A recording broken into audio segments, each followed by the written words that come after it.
이번에는 메모리 내부 구조, 그리고 메모리 확장 방법, 그리고 메모리 컨트롤러, 그 다음에 메모리 대역폭을 확장하는 방법, 그 다음에 메모리 인터 리빙에 대해서 차례대로 설명하도록 하겠습니다. 메모리 내부 구조를 보여주는 그림이 되겠습니다. 메모리 내부를 들여다보면 이와 같이 메모리 셀 어레이가 있겠습니다. 이 메모리 셀 어레이는 여기와 같이 32x32 같이 2차원 어레이로 구성되어 있습니다. 그래서 이 어드레스를 보면은 메모리는 기본적으로 인터페이스가 어드레스, 즉 메모리의 저장 장소 또는 메모리의 데이터를 읽어올 때 사용하는 장소에 대한 정보는 어드레스를 통해서 들어가고, 실제 메모리 데이터를 쓰거나 읽을 때는 데이터 버스를 통해서 데이터가 들어갑니다. 이 동작을 제어해주는 컨트롤 시그널이 있게 되겠고요. 여기서 내부에 있는 메모리 셀을 제외한 나머지 컨트롤 신호들을 살펴보면은 먼저 리드 라이트, 그 다음에 칩 셀렉트와 같은 컨트롤 시그널이 있고요.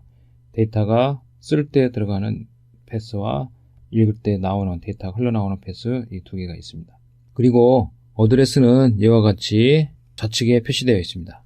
10빗 어드레스가 반으로 나눠서 실제는 5빗의 로 어드레스와 그 다음에 5빗의 컬럼 어드레스로 나뉠 수가 있게 되겠습니다. 이 경우에 보시다시피 32x32의 메모리 셀을 액세스하기 위해서는 컬럼 어드레스, 지금 이 경우에는 2의 32는 2의 5승이 되겠죠. 여기 32도 2의 5승입니다. 즉, 요 폭이 2의 5승이 되겠고, 그 다음에 요 폭, 즉 로어 어드레스와 컬럼 어드레스가 각각 5비트로 해서 32비트의 32x32의 메모리 셀을 구성하게 됩니다.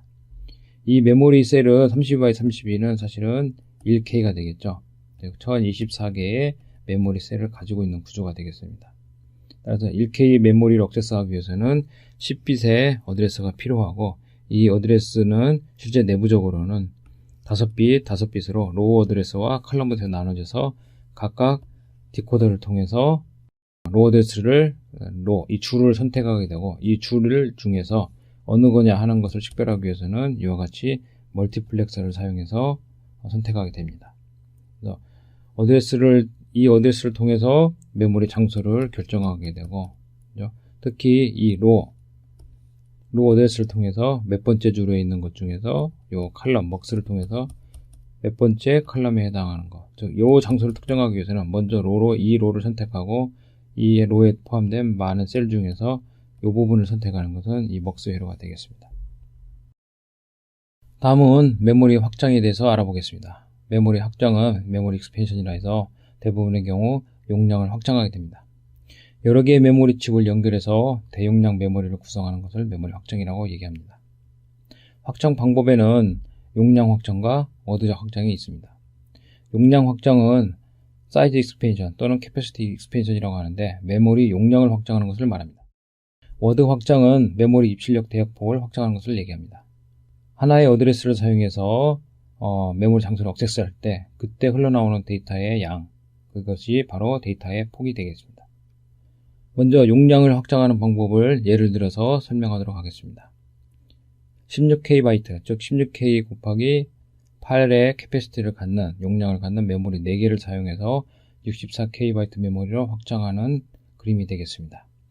각각의 메모리 칩이 각각 16K 바이트, 즉 16K 곱하기 8비트로 된 4개의 칩을 이와 같이 연결해서 실제로 64K 바이트의 메모리를 확장하게 됩니다. 보시다시피 어드레스를 보면은 실제로 16K 바이트를 액세스하기 위해서는 16이 2의 4승이고 K가 2의 10승이라고 했죠. 그래서 2의 14승의 메모리 공간이 있게 되겠습니다. 이 2의 14승의 메모리 공간이라고 하는 것은 실제로 이 어드레스 비트가 14비트라는 것이 되겠죠. 그래서 어드레스는 내부적으로는 이와 같이 A0에서 A13까지 14비트를 가지고 이 16K 바이트의 메모리를 액세스하게 됩니다. 나머지는 뭐냐면은 실제로 64K 바이트를 액세스하기 위해서는 2의 6승이 되겠죠. 64가. 그 다음에 K가 2의 10승이 되기 때문에 결과적으로 64K 바이트 메모리를 액세스하기 위해서는 2의 16승, 즉 16비트의 어드레스를 사용하게 됩니다. 따라서 이 16비트 어드레스를 중에서 하이 이 경우에 14비트, 즉 16비트가 이와 같이 16비트가 있다고 가정했을 때 하이 14비트는 각각의 16KB짜리 메모리의 어드레스로 입력이 되고, 나머지 상위 여기에 있는 두 비트는 이 중에서 어떤 것을 선택하는지를 선택하는 디코더의 입력으로 사용되게 됩니다. 그래서 실제로 상위 비트이기 때문에 여기가 A15이고 MSB가 A15겠죠. 그 다음에 LSB가 이쪽이니까 A15하고 A14 두 개의 비트가 실제로 2to4 디코더의 입력으로 사용돼서 각각의 해석 시그널들이, 디코딩된 시그널들이 나오게 됩니다. 그래서 이 디코딩된 시그널들은 다 어디에 연결되냐면은 칩 셀렉트 신호에 연결되게 되겠습니다. 따라서 여기 상위 두 비트가 00이게 되면은 이 칩을 얘기하고, 01이면은 얘, 10이면은 얘, 그리고 상위 두 비트가 11이면 이 칩을 의미하게 됩니다. 나머지 14비트는 이 칩 내부의 메모리 장소를 지정하게 되게 되겠습니다. 이와 같이 64KB의 메모리를 만들기 위해서 4개의 작은 용량의 메모리를 이렇게 길이 방향으로 확장해서 쓰는 것을 갖다가 용량 확장이라고 얘기합니다. 단순하게 봐서 이와 같다고 보시면 됩니다. 전체를 64KB의 메모리 용량을 만들기 위해서 각각 네 부분에, 즉 16KB의 메모리 4개를 이와 같이 연결한다고 보시면 되겠습니다. 16KB. 그래서 여기서부터 0번지라고 하면은, 그 다음에 여기는 16부터니까 FF가 되겠죠. 이런 식으로 길이 방향으로 용량을 늘리는 것을 갖다가 용량 확장 방법, 확장 메모리라고 말합니다. 워드를 확장하는 방법에 대해서 실제적인 예를 들어서 설명하도록 하겠습니다.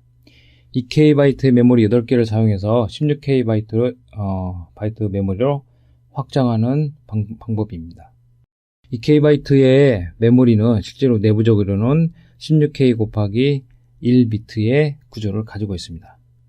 따라서 16K 곱하기 1이니까 바이트로 계산하면은 2KB가 되겠습니다. 따라서 2KB를 8개를 이와 같이 연결해서 실제로 16KB의 메모리로 확장하는 것입니다. 여기 보시는 바와 같이 2KB 메모리 8개를 이렇게 수평으로 배열을 한 다음에 어드레스는 실제로 16KB이기 때문에 16KB가 되죠. 16KB를 액세스하기 위해서 2의 4승에 이게 2의 10승이 되기 때문에 2의 14승, 즉 어드레스 비트가 14비트가 필요하게 되겠습니다. 16K 비트를 액세스하기 위해서는 14비트의 어드레스가 필요합니다. 그래서 여기 있는 14비트 어드레스가 각각의 메모리로 그대로 이렇게 입력이 되게 되겠습니다. 즉, 각 메모리 2K 바이트이긴 하지만은 실제적으로는 16K 곱하기 1이 되기 때문에 어드레스는 16K를 다 액세스할 수 있을 만큼 충분한, 즉 어드레스가 14비트가 됩니다. 그 어드레스가 각각의 메모리로 연결되게 되고, 데이터 길이는 16K 곱하기 1이기 때문에 1비트가 나오게 되겠습니다. 이와 같이 데이터는 1비트가 나옵니다. 하나의 비트. 따라서 각각의 메모리가 한 비트씩 나오기 때문에 이 한 비트씩 나오는 8비트를 모아서 한 바이트를 만들게 됩니다. 제일 우측에 있는 이 메모리가 LSB, 즉 B0를 출력하게 되고, 그 다음엔 B1, 그 다음에 B2, 이와 같이 한 비트씩을 이 메모리가 전체 출력하는, 이만큼의 출력하는 데이터의 한 비트를 담당하게 됩니다. 제일 왼쪽에 있는 이 메모리는 MSB에 해당하는 B7이 되겠습니다. 따라서 B7부터 B0까지, 즉 한 바이트의 데이터를 이와 같이 8개의 메모리를 사용해서 출력하게 됩니다. 이 경우에 칩 셀렉트 시그널들은 이와 같이 상위 두 비트를 사용해서 칩을 셀렉트 할 수 있겠습니다. 칩 셀렉트를 보시면은 쉽게 이해할 수 있듯이 이와 같이 동일한 칩 셀렉트가 연결되어 있습니다. 이 경우에는 실제로는 여기가 16KB 전체 메모리를 이 그림에서 보면 전체 메모리가 A0에서 A15까지 즉 16비트의 어드레스를 사용하고 있습니다. 16비트의 어드레스로 액세스할 수 있는 것은 2의 16승 즉 64KB 됩니다. 따라서 이 구조 자체, 이 전체 구조는 여기서 얘기한 전체 구조는 이 64KB 중에 특정한 한 부분을 얘기한다고 보시면 됩니다. 이 워드 확장 방법은 이와 같습니다. 간단히 설명하면은 각각의 어드레스가 주어지고요. 이 어드레스로 액세스할 수 있는 장소가 다 동일하게 되겠습니다. 이와 같이 8개의 메모리를 액세스하고 각각 한 비트만을 출력하게 됩니다. 이 한 비트 된 출력을 8개를 모아서 한 바이트를 만들게 되는 거죠. 그래서 워드 확장이라는 것은 비트를 모아서 한 바이트를 만들기 때문에 이제 수평축으로 확장된다고 보시면 되겠습니다. 굳이 이걸 갖다가 메모리 구조로 얘기한다면 이와 같다고 볼 수 있습니다. 이전에 용량 확장 같은 경우는 이와 같이 4개로 나눠서 각각을 이렇게 뎁스를 즉 사이즈를 확장했다고 보면은 얘는 그림으로 형상화한다면 이와 같은 동일한 메모리인 경우에 이와 같이 세로 축상으로 이렇게 확장됐다고 보시면 됩니다. 즉 각각의 메모리가 한 비트씩 담당하게 되는 거죠. 그래서 메모리를 확장하는 방식은 이와 같이 캐패시티를 또는 워드를 확장하는 두 가지 방법을 고려할 수 있습니다. 다음은 용량과 워드를 동시에 확장하는 것에 대해서 예를 들어 설명하도록 하겠습니다. 2KB 메모리 32개를 사용해서 64KB 메모리로 확장하는 경우입니다. 이전에 워드를 확장하는 거와 용량을 확장하는 걸 생각하시면 쉽게 이해하실 수 있겠습니다. 먼저 워드를 확장하기 위해서 2KB 메모리가 각각의 1비트이기 때문에 이와 같이 MSB부터 LS비트를 하나씩 담당하게 됩니다. 따라서 가로축으로 모두 워드 확장을 위해서 8개의 메모리를 배치시키게 됩니다. 그런 후에 메모리를 실제로 용량을 확장하기 위해서 즉 64KB의 메모리를 만들기 위해서 용량을 확장해서 2KB짜리를 4개를 확장하게 됩니다. 4개를 붙이게 됩니다. 수직으로. 이 경우에는 용량을 확장하기 위해서 이와 같이 합니다. 따라서 64KB 메모리를 액세스하기 위해서는 2의 16승, 즉 어드레스 비트가 16비트의 어드레스를 사용하게 되겠고 이 16비트의 어드레스 중에서 상위 2비트는 이 용량 확장하는 4개 중에 하나를 선택하는데 사용되고 나머지 16비트는 각각 메모리의 내부의 원빗 메모리 셀을 특정하는데, 즉 메모리 셀의 위치를 찾아내는데 이 14비트 어드레스를 사용하게 됩니다. 이와 같이 워드 익스펜션, 즉 출력되는 데이터의 길이를 맞추는 익스펜션과 용량을 늘리는 익스펜션 2개를 같이 연결해서 자기가 원하는 용량의 메모리를 만들 수 있겠습니다. 다음은 메모리 컨트롤러에 대해서 알아보도록 하겠습니다. 메모리 컨트롤러는 CPU와 메모리 사이에 위치하여서 메모리 사용에 필요한 작업을 수행하거나 그에 필요한 제어신호를 발생하는 장치를 말합니다. 이와 같은 메모리 칩을 별도의 칩으로 만들거나 아니면은 마이크로 프로세서 내부에 내장시키기도 합니다. 메모리 컨트롤러의 기능은 프론트엔드와 백엔드 기능으로 나눌 수 있습니다. 프론트엔드 부분에서는 메모리에 대한 요청 및 응답을 버퍼링하게 되고 메모리를 실제 매핑하게 됩니다. 즉 메모리 어드레스를 디코딩해서 어떤 메모리에 매핑시킬까를 결정하게 됩니다. 그 다음에 메모리 접근 순서를 결정하는 아비트레이션 기능도 수행합니다. 백엔드에서는 명령어를 생성해서 실제 타겟 메모리 접근에 필요한 모든 동작을 제어하게 됩니다. 여기에 오른쪽에 있는 그림은 실제로 프론트엔드 부분과 백엔드 부분을 보여주고 있는데요. 메모리 컨트롤러의 프론트엔드 부분에서는 이와 같이 리퀘스트를 버퍼링 한다든지 리플라이를 버퍼링하는 역할과 메모리를 매핑하고 그 다음에 메모리 접근 순서를 결정하기 위해서 아비트레이션 파트가 추가되게 되겠습니다. 자, 메모리 컨트롤러의 백엔드 쪽은 이와 같이 그 메모리를 접근하기 위해서 필요한 커맨드를 생성하게 됩니다. 이 커맨드를 통해서 실제 메모리를 접근하게 되겠습니다. 다음은 메모리 대역폭 확장에 대해서 알아보겠습니다. 메모리 대역폭 확장이라고 하는 것은 CPU와 메모리 사이의 데이터 전송률을 향상시키는 것입니다. 메모리 대역폭 확장 방법에는 여러 가지가 있겠습니다. 먼저 메모리 접근 속도 또는 동작 주파수를 향상시키는 방법입니다. 그 두 번째는 멀티포트 메모리를 사용해서 입출력 포트수를 증가시키는 방법입니다. 멀티포트 메모리라고 하는 것은 메모리의 입출력 포트가 2개 이상인 메모리를 얘기합니다. 이 그림은 듀얼 포트 메모리를 보여주고 있는데요. 하나의 메모리상에 2개의 포트가 있게 되겠습니다. 이 포트라고 하는 것은 메모리 액세스를 위한 기본 유닛인 어드레스 버스, 데이터 버스, 그 다음에 컨트롤 시그널들을 한 셋으로 보고 이 셋을 하나의 포트로 보는 것입니다. 따라서 듀얼 포트 메모리는 이 메모리 공간에 대한, 즉 메모리 셀에 대한 접근을 동시에 할 수 있겠습니다. 같은 메모리에 대한 접근이나 같은 메모리에 대한 라이트나 이런 메모리 충돌 가능성이 있는 경우에는 회피할 수 있는 회로가 내장되어 있습니다. 또 다른 대역폭 확장 방법으로는 멀티 채널 메모리를 사용하는 방법입니다. D램과 메모리 컨트롤러 사이에 통신 채널을 하나가 아닌 여러 개를 사용해서 메모리 전송도들을 향상시키는 방법이 되겠습니다.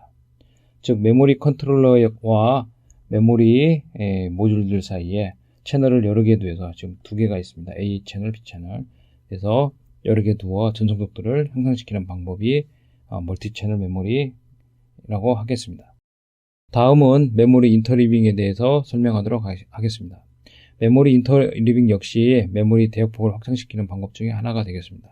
인터리비트 메모리라고 얘기를 하는데 메모리를 뱅크 단위로 구성해서 메모리 액세스를 병렬로 한 메모리를 얘기합니다. 이와 같이 메모리의 어드레스가 16비트인 경우에 상위 12비트는 메모리 모듈을 선택하게 하고 각각의 하위 4비트로는 디코더를 사용해서 16개 메모리에 분산시켜 인터리빙하는 구조로 되어 있습니다. 그림으로 보면은 좀 더 이해하기가 쉽겠습니다. 인터리빙을 하지 않은 메모리와 인터리빙을 하는 메모리의 구조가 되겠습니다. 인터리빙 하지 않는 경우에는 뱅크에 따라서 듀얼 뱅크가 있다고 가정해도 실제 쓰여지는 순서는 0, 1, 2, 3, 4, 5, 6, 7 이런 식으로 쓰여지게 됩니다. 하지만 인터리빙을 쓰는 경우에는 뱅크 0와 뱅크 1을 교대로 쓰게 되면, 즉 0, 1, 2, 3 이와 같이 교대로 쓰게 되면은 0과 1은 뱅크가 다르기 때문에 동시에 액세스하는 게 가능합니다. 마찬가지로 4와 3 역시 동시에 액세스하는 게 가능합니다. 하지만 여기와 같이 0번 다음에 1번을 액세스하는 경우에는 동시 액세스가 힘들게 되겠죠. 그 다음에 4를 액세스한 다음에 3번을 액세스하는 경우도 역시 마찬가지로 오버랩돼서 실행할 수가 없겠습니다. 이와 같이 메모리를 인터리빙으로 사용함으로써 메모리의 접근 속도를 향상시킬 수 있습니다.